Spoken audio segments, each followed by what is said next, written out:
प्रभु यीशु मसीह में मेरे प्रिय भाई और बहनों, प्रभु यीशु मसीह के पवित्र और जीवन देने वाले नाम में मैं आप सभी का आज 7 जनवरी की इस दिव्य कृपा की प्रार्थना में हार्दिक स्वागत करता हूँ। आज कलीसिया हमें याद दिलाती है कि प्रभु का प्रेम केवल प्रकट नहीं हुआ बल्कि हमारे भीतर निवास करना चाहता है।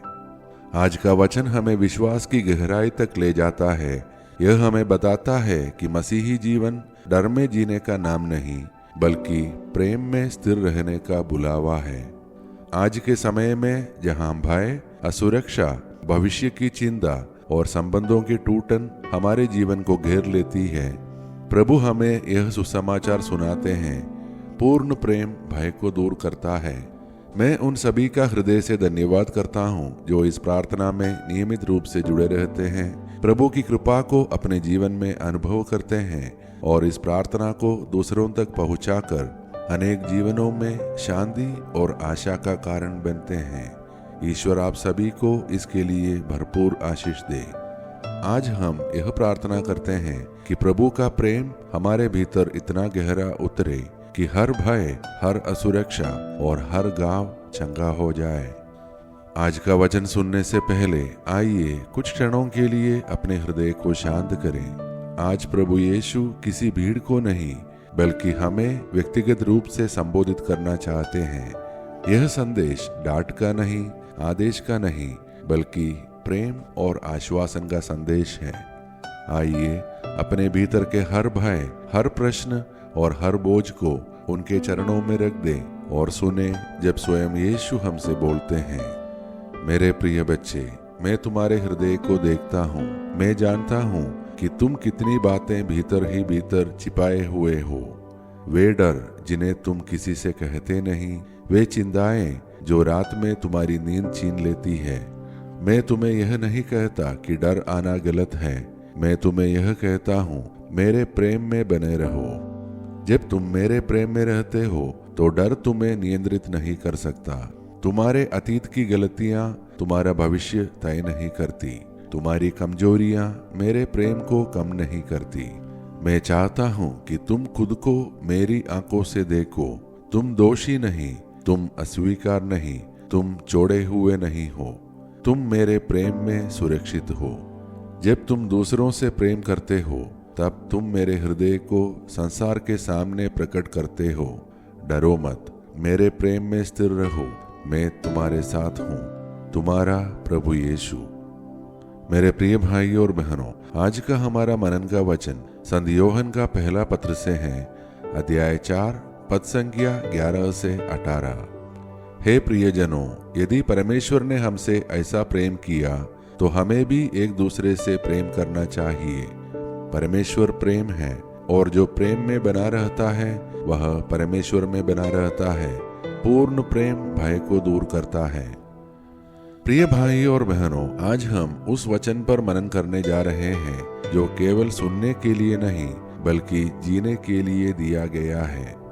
आज का वचन जो हमने सुना हमें विश्वास की सतह से उठाकर उसकी गहराई में ले जाता है, जहां प्रेम केवल भावना नहीं बल्कि जीवन की दिशा बन जाता है। आइए इस वचन को अपने आज के जीवन, अपने संबंधों और अपने भय के संदर्भ में देखें ताकि यह वचन हमारे कानून तक नहीं बल्कि हमारे हृदय तक पहुंचे।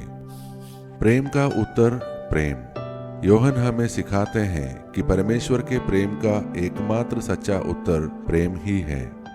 दूसरों से प्रेम करना कोई अतिरिक्त कार्य नहीं बल्कि हमारे विश्वास की पहचान है। अदृश्य परमेश्वर, दृश्यमान प्रेम। वचन कहता है, किसी ने परमेश्वर को नहीं देखा, पर जब हम प्रेम करते हैं तो परमेश्वर हमारे भीतर प्रकट होता है। आज संसार परमेश्वर को हमारे प्रेम के द्वारा देखता है। प्रेम में स्थिर रहना। प्रेम एक क्षणिक भावना नहीं बल्कि एक निवास स्थान है। जो प्रेम में बना रहता है वह परमेश्वर में बना रहता है। यही स्थिरता हमें टूटने से बचाती है। भय और प्रेम। जहां भय है वहां प्रेम पूर्ण नहीं हुआ। डर दंड से जुड़ा होता है पर प्रेम स्वीकृति और सुरक्षा देता है। जब हम यह समझ लेते हैं कि परमेश्वर हमें दंड देने नहीं बल्कि अपनाने आया है, तो भय धीरे धीरे हमारे जीवन से निकल जाता है।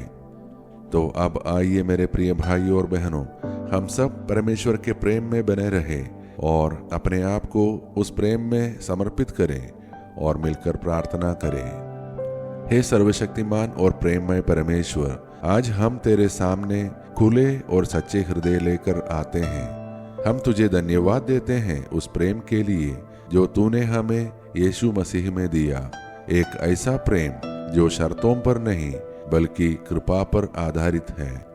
हे प्रभु, हम स्वीकार करते हैं कि कई बार हम डर में जीते हैं, भविष्य का डर, असफलता का डर, अकेले रह जाने का डर। आज हम यह सब तेरे चरणों में रखते हैं।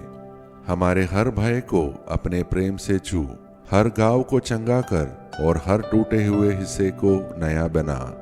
हम अपने परिवारों को तेरे प्रेम में सौंपते हैं। जहाँ कटुता है वहाँ क्षमा दे, जहाँ दूरी है वहाँ मेल मिलाप दे। हमारे घर तेरे प्रेम के साक्षी बने।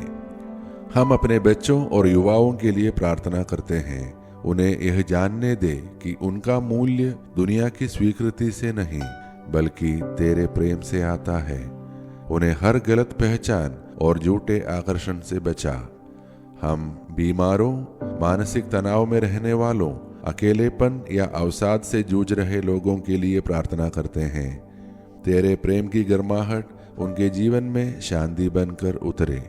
हम बेरोजगारों, आर्थिक कठिनाई में रहने वालों और भविष्य को लेकर चिंतित लोगों को तेरे प्रेम में सौंपते हैं। उन्हें यह विश्वास दे कि तू उन्हें कभी नहीं छोड़ेगा। हे प्रभु, हम अपने देश और संसार को तेरे प्रेम के हाथों में रखते हैं। हमारे शासकों, अधिकारियों और नेताओं को करुणा और विवेक दे ताकि भय नहीं, प्रेम और न्याय निर्णयों का आधार बने। हमारे समाज में नफरत, हिंसा और विभाजन के स्थान पर धार्मिक सद्भाव, भाईचारा और सम्मान स्थापित कर। हम सबको हर प्रकार के पाप, दुर्घटना, अनहोनी और अचानक व असामयिक मृत्यु से सुरक्षित रख। हमें ऐसा प्रेम करने वाला बना कि हमारे जीवन को देखकर लोग यह कह सके, परमेश्वर यहाँ निवास करता है। ये सारे प्रार्थनाएं और हमारे मन के अन्य प्रार्थनाएं हम समर्पित करते हैं हमारे प्रभु यीशु मसीह के नाम पर, जो प्रेम का जीवित प्रमाण है। आमीन। प्रिय भाइयों और बहनों, यदि आज की यह दिव्य कृपा की प्रार्थना आपके भीतर थोड़ी सी भी शांति लाए, यदि इसने आपके किसी भय को छुआ हो, तो कृपया इस प्रार्थना को अपने परिवार व मित्रों के साथ शेयर करें ताकि वे भी इस पूर्ण प्रेम को अपने जीवन में अनुभव कर सकें। हम कल की दिव्य कृपा की प्रार्थना में फिर मिलेंगे। तब तक प्रभु हम सबको अपने प्रेम में स्थिर रखे और हर भय से मुक्त करें। आइए अब हम सब मिलकर अंतिम आशीष की प्रार्थना करें। ईश्वर को महिमा, देवदूतों को सम्मान मिले, शैतान को पराजय, पवित्र क्रूस को विजय मिले, विश्व में फैली कलीसिया को प्रतिष्ठा मिले, मृतकों को पुनरुत्थान, पश्चातापियों को स्वीकृति, कैदियों को रिहाई, रोगियों और दुर्बलों को स्वास्थ्य चंगाए, अनाथ तथा विधवाओं को न्याय मिले और विश्व के चारों दिशाओं में क्रिस्त की महती शांति और अनुग्रह की वर्षा हो। हम पर जो कि दुर्बल और पापी है, संपूर्ण विश्व पर उसकी सीमाओं तक हमारे प्रभु यीशु क्रिस्त की अनुकंपा और करुणा उतरे और छाई रहे, अब और अनंत काल तक। आमीन।